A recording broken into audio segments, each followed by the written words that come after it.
Hello, Pathetic English speaking pattern 9မှပြန်လည်ကြိုဆိုလိုက်ပါတယ်အခု English speaking pattern 9ကိုဆက်သွားမှာဖြစ်ပါတယ်เนาะဒါလေးကတော့အရင်ကြီးကိုလွယ်ပါတယ် I feel ရဲ့နောက်မှာ adjective လိုက်မှာဖြစ်ပါတယ်အဲ့တော့ feel ရဲ့နောက်မှာ adjective လိုက်တယ်ဆိုတာလေးကလည်းပဲဒီ pattern မှာမှတ်သားရမယ့်အချက်ကလေးဖြစ်ပါတယ်အဲ့တော့ရှေ့ကI ဆိုတဲ့ subject နေရာမှာတော့ကိုကြိုက်တာလေးထည့်ပြီးတော့သုံးသွားလို့ရမှာပေါ့နော်အခုလောလောဆယ်ကတော့ I feel plus adjective subject plus feel plus adjective ပုံစံနဲ့သွားမှာဖြစ်ပါတယ်အဲ့တော့အဓိပ္ပာယ်ကဘာလဲဆိုရင်ကျွန်တော်ကျမသည် adjective ကိုလှုပ်ချင်စိတ်တွေဖြစ်နေတယ်လို့ပြောခြင်းဖြစ်တယ်နော်ဒါကြောင့်မလို့ဒီ pattern ကဆိုလို့ရှိရင်တအားကြီးလွယ်တယ်ပေါ့နော် I feel ရဲ့နောက်မှာ adjective လေးတွေသိလို့ရှိရင်အကုန်ကတ်ပြီးတော့မှစကားအများကြီးပြောလို့ရမှာဖြစ်ပါတယ်ဒါကြောင့်မလို့သူ့ရဲ့ဥပမာလေးကိုလည်းလိုက်လံကြည့်ကြပါအောင်နော် Okay ဒါဆိုလို့ရှိရင်ပထမဆုံးဥပမာလေးကြည့်ကြည့်အောင် I feel hungry I feel ရဲ့နောက်မှာ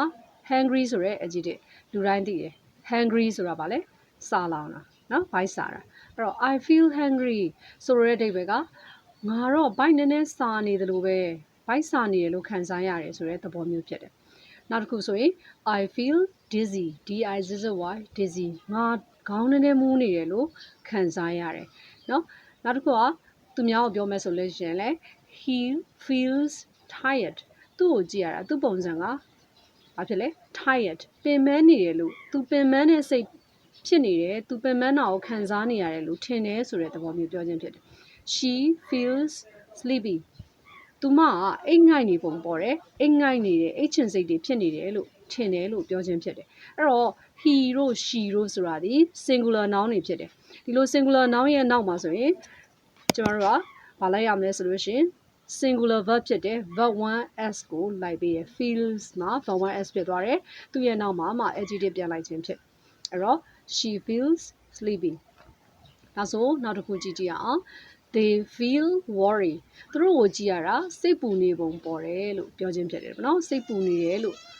တွေ့ရတယ်ပေါ့ကိုကတွေ့တာပေါ့နော်ကိုကတွေ့ပြီးတော့သူများကိုစိတ်ပူနေတဲ့ပုံစံဖြစ်တယ်လို့ကိုကပြောခြင်းဖြစ်တယ်အဲ့တော့ they ဒီ plural noun ဖြစ်တယ် noun များပေါ့နော် noun များဖြစ်တယ်ဒါကြောင့်မလို့သူ့ရဲ့နောက်မှာလိုက်တဲ့ feel ဒီ verb 1 plural ဖြစ်နေပြန်လိုက်ခြင်းဖြစ်တယ်အဲ့တော့ဒါတွေပြောရင်ရှုပ်ပါတယ်နော်အဲ့တော့ they feel worry ဆိုတာဘာဖြစ်လဲစိတ်ပူတော့เนาะတောကရောက်တော့ပေါ့เนาะဒါဆိုလို့ရှိရင် they feel worry သူတို့တွေကိုကြည့်ရတာ worry တောကများနေပုံပေါ်တယ်လို့ပြောခြင်းဖြစ်တယ်ဒါဆိုရင် I feel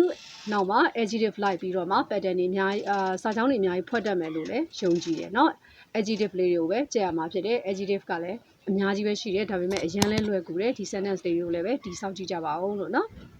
Hello ဒီတစ်ခါမှာတော့ effective English speaking pattern 10ကိုသွားမှာဖြစ်တယ်အဲ့တော့ဒီ speaking pattern 10ကကြတော့အရန်သုံးများတယ်ပြောရတာလည်းပဲအရန်လွယ်တယ်အဲ့ဒီပြင်ကိုအမတန်မှယဉ်ကျေးတယ်ပြောပုံလေးဖြစ်တယ် I would like to would like to I would like to okay I would like to ထုံးစံတိုင်းပဲ2ရဲ့နောက်မှာဆိုရင် verb 1လိုက်တယ်ပေါ့နော် verb 1တီးကြပြောမယ်ဆိုရင် verb 1 plural လိုက်တယ်ပေါ့နော် verb 1 plural လိုက်တယ် verb 1 p လို့အတူကောင်မှတ်ချင်လည်းရတယ်နော်အဲ့တော့ I would like to ဆိုတော့ငါလှုပ်ချင်လိုက်တာတခုခုပေါ့နော်အဲ့တော့ I ဆိုတဲ့ subject ပြီးသွားလို့ရှိရင် would like to ရဲ့နောက်မှာ verb 1 p plural လိုက်မှာဖြစ်တယ်ဒီ pattern လေးကအရင်စကားပြောလို့ကောင်းပြီးတော့မှယဉ်ကျေးတဲ့ပုံစံလေးလည်းဖြစ်တယ်ကျမဒီ verb 1ကိုလှုပ်ချင်လိုက်တာကျမတော့ဒါလေးလှုပ်ချင်လိုက်တာအမေသမီးတော့ဒါလေးလှုပ်ချင်လိုက်တာအဲ့လိုမျိုးလေးပြောခြင်းပေါ့နော်ဆိုတဲ့အခါမှာဒါလေးကို I would like to နဲ့သုံးပြီးတော့မှစကားတွေအများကြီးပြောလို့ရမယ်လို့ထင်ပါတယ်အရင်လဲလွယ်ကူတယ်ဒါကြောင့်မလို့ဥပမာလေးတွေဆက်ကြည့်ရအောင်နော်ဟုတ်ပါပြီ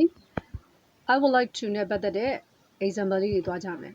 ကဲကြည့်အောင်ပထမဆုံးတစ်ခုမှာ I would like to ရဲ့နောက်မှာ join your class အဲ့တော့ join ဆိုတော့ဘာဖြစ်လဲချိတ်ဆက်တယ်join ခြင်းတယ်ပေါ့နော် your class မင်းရဲ့အတန်းကိုငါလဲ join ခြင်းလိုက်တာပေါ့ okay I would like to join your class okay နောက်ထပ် sentence တစ်ခု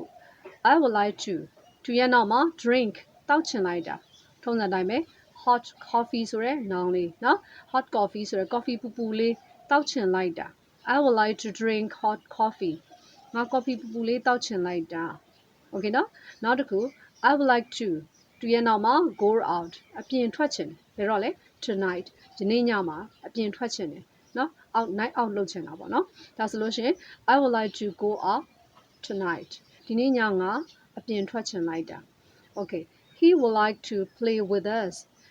နော်ဒီမှာကျတော့ he နဲ့သုံးသွားတယ်အဲ့တော့ဒီနေရာမှာတော့ singular ပဲဖြစ်ဖြစ် plural ပဲဖြစ်ဖြစ်နောက်က would like to ကပြောင်းစရာမလိုဘူး။ဘာဖြစ်လို့လဲဆိုလို့ရှိရင် WOULD would ရဲ့ would က modal verb ဖြစ်တယ် modal verb ရဲ့ verb 2ဖြစ်တယ်။အဲ့တော့ verb 2အများစုကတော့ဘာဖြစ်လဲsingular plural မချင်းရဘူးဖြစ်တယ်နော်။ဒီ modal verb မှာဆိုရင် change ကြမလို့တဲ့စကားလုံးဖြစ်တယ်။ဒါကြောင့်မလို့ရဲရဲပဲတန်းသုံးရုံပဲ he would like to သူရဲ့နောက်မှာ play with us ကျွန်တော်တို့နဲ့အတူသူကစားချင်နေတယ် they would like to watch adventure movies သူတို့က adventure movies ဆိုရယ်လုံးဝစွန့်စားခန်းတွေပါတဲ့ရုပ်ရှင်မျိုးတွေကိုကြည့်ချင်နေကြတယ်နော်သူတို့တွေကစွန့်စားခန်း movie တွေရုပ်ရှင်တွေကိုကြည့်ချင်ကြတယ်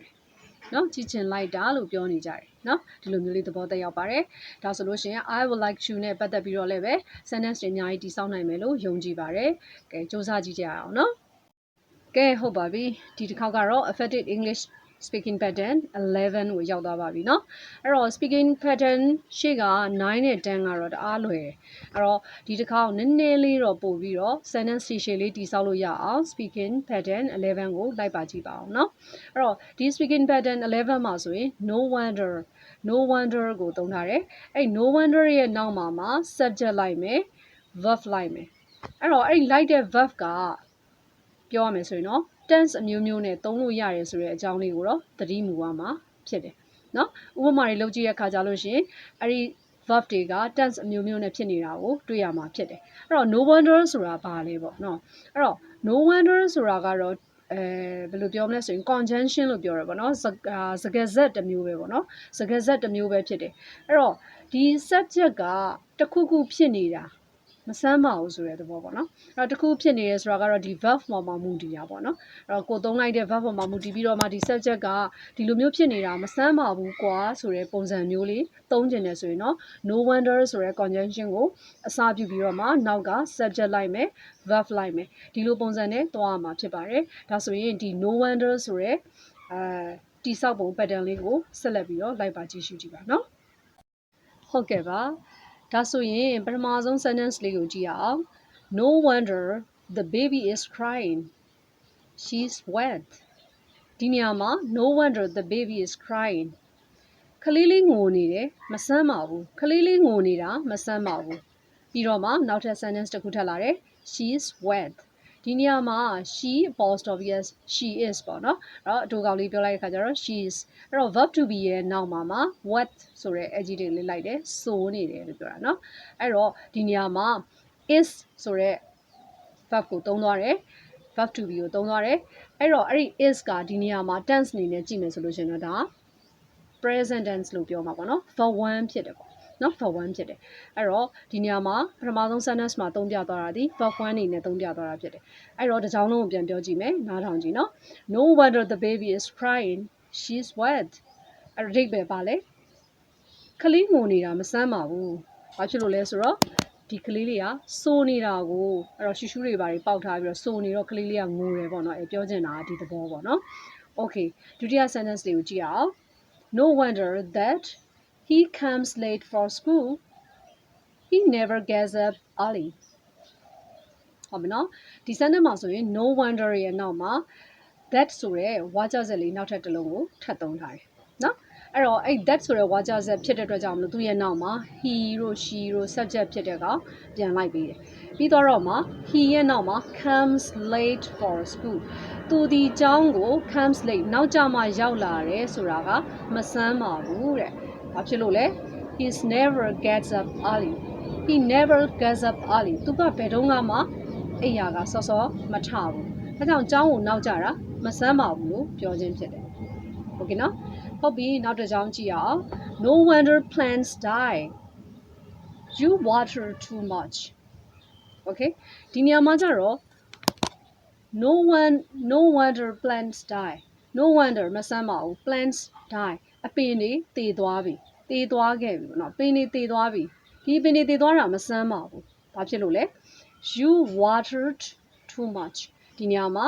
water မှာ ed ပေါင်းတာ ဆိုလိုတဲ့ဘောက verb to သုံးထားတယ်ပေါ့နော် verb to အဲ့တော့မင်းကရေတွေအများကြီးလောင်းလိုက်တာကိုလောင်းခဲ့တာကိုဒါကြောင့်ဒီအပင်တွေတည်သွားခဲ့တာမဆန်းပါဘူးလို့ပြောခြင်းဖြစ်တယ် Hello ဒီ pattern လေးကိုခက်တယ်လို့မထင်ပါနဲ့เนาะအဲ့တော့ဒီ pattern လေးကိုလည်းပဲစူးစမ်းကြည့်ပါเนาะနောက်ထပ်နှစ်ကြောင်းလောက်ထပ်လုပ်ကြည့်အောင် No wonder that she breaks the glass she's careless အဲ့တော့ no wonder မဆန်းပါဘူး that ဝါကြစက်လေးထပ်သုံးတယ် she breaks the glass သူကဖန်ခွက်တွေခွဲလိုက်တာမဆန်းပါဘူး she's careless သူကနမောနမဲ့လေဒီလိုလေးပြောတာเนาะ no wonder that she breaks the glass she's careless ဒီလိုလေးเนาะအဲ့တော့နောက်တစ်ကြောင်းလေးကြည့်အောင် no wonder that they're rich they try hard no wonder မဆန်းပါဘူး that they are rich သူတို့ချမ်းသာတာမဆန်းပါဘူးဘာဖြစ်လို့လဲ they tried hard သူတို့ပြင်းပြင်းထန်ထန်စူးစမ်းခဲ့ကြတယ်လေသူတို့အရန်ကိုစူးစမ်းခဲ့ကြတယ်လေဆိုတဲ့အဓိပ္ပာယ်ကသူတို့ကအရန်စူးစမ်းတဲ့အတွက်ကြောင့်မလို့သူတို့ချမ်းသာလာတာမဆန်းပါဘူးပေါ့နော်စူးစမ်းရင်အကုန်လုံးဖြစ်နိုင်တယ်ဆိုတဲ့သဘောလေးပြောခြင်းဖြစ်တယ်ဒါဆိုရင် no wonder နဲ့ပတ်သက်ပြီးတော့မှခက်တယ်လို့မထင်ပါနဲ့ပေါ့နော်ပို့ပြီးတော့စူးစမ်းကြည့်ပါ no wonder လေးကိုရှေ့မှာထားမယ်နောက်က that ဆိုတဲ့ဝါကျစက်ကိုသုံးချင်လဲသုံးမယ်မသုံးချင်လဲရတယ်သူရဲ့နောက်မှာတေးကြတာကတော့ subject နဲ့ verb လိုက်မယ်အဲ့တော့ verb ကိုသုံးတဲ့အခါမှာလည်းပဲဘာဖြစ်လဲကြိုက်တဲ့ tense ကိုသုံးပြီးတော့မှသွားရမှာဖြစ်တယ်သတိပြုရမှာကတော့ tense တွေညီဖို့လိုအပ်တယ်ရှေ့က verb 1သုံးရင်နောက်ကလည်း verb 1ပဲသုံးရမယ်ရှေ့က verb 2သုံးရင်နောက်ကလည်း verb 2ပဲသုံးရမယ်ဒီသဘောတရားလေးကိုလည်းပဲတပါးရဲလိုက်ပါပြီးတော့မှစူးစမ်းပြီးတော့သုံးကြည့်ဖို့အတွက်တိုက်တွန်းနှိုးဆော်လိုက်ပါတယ်ကြည့်ရှုအားပေးသူအားလုံးကိုလည်းပဲကျေးဇူးတင်ပါတယ် Thank you bye bye God bless you